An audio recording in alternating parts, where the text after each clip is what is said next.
about the issue of glaucoma. Now, we also have got emails where people say they get colourful halos around eyes. Is that a part of glaucoma? Yeah, that is one of the symptoms. That when there is a rise in intraocular pressure, you tend to develop something called as corneal edema. And once you develop corneal edema, any light that you look at, you would see halos around it. Because there is a diffraction of light. Okay. So, when you talk about edema, essentially that means swelling. Swelling, exactly. You know, earlier when diabetologists would say, doctors would say trauma instead of injury, and they would say vertigo instead of saying nausea. No. So essentially it would mean swelling in the eye, internal part, yeah. right? Okay. In that case, doctor, what if the symptoms are only colourful rings around the lights, or are there any other symptoms that diabetics have to watch out for in terms of glaucoma? Now you can get halos of light even if you have a posterior subcapsular cataract. It's a kind of a cataract which is very commonly seen in diabetic individuals, in which the posterior part of the lens starts getting opacified. It's like a thin layer coming on the posterior surface, posterior capsule of the lens, and it will appear as if you are looking through glazed glass. So that is another. So patients with glaucoma or cataract could complain of halos of light because of these two things. Okay. And the other thing that if they have glaucoma, they will complain of is unilateral headache, depending upon which eye the pressure is high, or bilateral chronic headache. Okay. Also, they come with a red eye because the normal intraocular pressure is between 12 and 22. So after it increases, the eye tends to become red. So this is what they have to look out for basically. Okay, so these are basically the symptoms for glaucoma. Yeah. And of course a part of cataract also. Yeah. Now, in terms of type 2 diabetics in younger people, there are even teenagers who are type 2. In that case, do you think they are more vulnerable towards eye problems or any kind of diabetic disorders more than the type 2 of older people? Yes, they are, because they have, as the age grows, I have quite a few juvenile diabetics, and I've seen as the age grows, there is this lot of fluctuation in their sugar levels.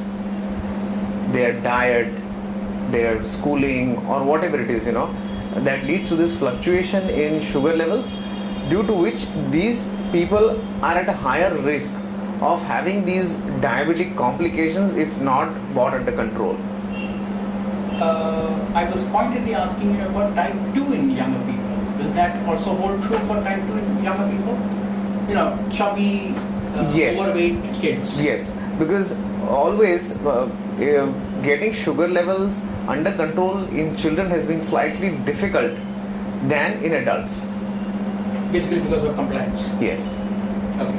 And if that kind of patients, or rather we don't call them patients, but that kind of diabetics walk into your clinic, what kind of counseling do you do to make them understand that controlling diabetes is very, very important? Yeah. First thing is that every 3 monthly their sugar levels should be checked. Glycosylated hemoglobin? Yes. Doctor, can you also tell us about your opinion on the stem cell research which are happening? They have produced a kidney in the lab, a whole kidney. Do you think that sort of thing could happen to the eyes also? Because eyes is a very complicated. They are doing research in UCLA to develop an artificial retina. Artificial retina. Artificial retina. Yes, right. So they are, but still it's still in the formative. True. So very true. Okay, but then if it could happen, not only would it help a lot of diabetic individuals, but would help a lot of other small children with diseases like retinitis pigmentosa, to gain at least a little bit of vision. What about complete blindness? Even including diabetics who get into blindness. Is there no hope for a complete eye to be made just like the kidney? If there is optic nerve damage, then there is nothing much which can be done. Absolutely. But if there is just the proliferative changes which take place in diabetes, and if they could do something to change the retina, yes, they could gain their sight again. Okay. Now, doctor, can you tell us about the post-damage measures? There are a few emails on that also. If your eyes are already damaged, especially in case of type 2 diabetes, in case for retinopathy, what are the post-damage measures that one should take? Post-damage measures. Yeah. So first is, again, like I said, I always tell, maintain your sugar levels, and second is a 6-monthly retinal evaluation. Patients with diabetes don't understand for a very long time, though I've tried to sit and explain to them that whatever damage that occurs is a permanent damage. Whatever laser you do later or whatever injections that you give later are just to prevent further loss of vision, but whatever damage done cannot be reversed. So this has to be explained to all patients, which I do, and I tell them and I try to hammer it into them that when you have the first small subtle changes, please start taking care of things. Also, now I feel that even if there are background diabetic retinopathy changes, if I see in patients, I would advise them to go in for a FFA, a fundus fluorescein angiography, as a preventive thing, maybe at least once a year, to see if there are any microaneurysms or any micro leakages, which can be only detected on FFA, and not just by looking through the blind, just through our eye, just the naked eye examination. There have been also reports of the kind of hemorrhage which has been actually absorbed back into the eye. Yes. That's quite reversible. Yeah. You see that kind of trends even in your patients. Yes. The macular edema tends to resolve, the hemorrhages tend to resolve, but whatever damage done is a permanent damage. Once the edema resolves, yes, the patient can see slightly better, but it doesn't become like the normal retina it was before the damage. There is always scarring. There is always a little bit of cicatrization which happens when healing occurs anywhere in our body. It's the same thing with the retina. So he is not going to get back his 100% vision like he had earlier. Okay, doctor. There are also diabetologists would say that if you control your blood sugar, your blood pressure, as well as your lipids, then there is very little chance that you can get any kind of organ damage. Would you also belong to that school of thought that controlling blood sugar, blood pressure, and lipids can actually prevent in most cases any kind of damage to your eyes? Yeah, I would agree with that. Agree with that. Yeah. And in case of loss of eyesight, is it true that after 15-20 years of relentless diabetes, eyesight is the first to get affected more than any other organ?